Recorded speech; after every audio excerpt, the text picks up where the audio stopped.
இப்போ என்னன்னா, நான் வந்து ஒரு அரசியல் கட்சியினுடைய மாநாடு பார்த்தேன்.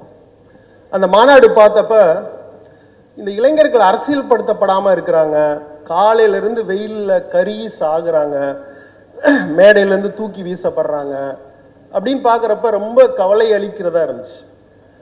ஏதோ ஒரு விதத்தில் அந்த இளைஞர்களை நம்ம ஏதோ ஒரு விதத்தில் கவர தவறிட்டோம், அவங்கள அரசியல்படுத்த தவறிட்டோம், அவங்களுடைய குரலை பேச தவறிட்டோம் அப்படின்னு எனக்கு அங்கே திரண்டிருந்த அந்த மக்களை, அந்த இளைஞர்களை பார்த்தப்ப எனக்கு தோணுச்சு. அவங்க குரல் சினிமாவில் தொடர்ந்து பதிவாகவே இல்லை.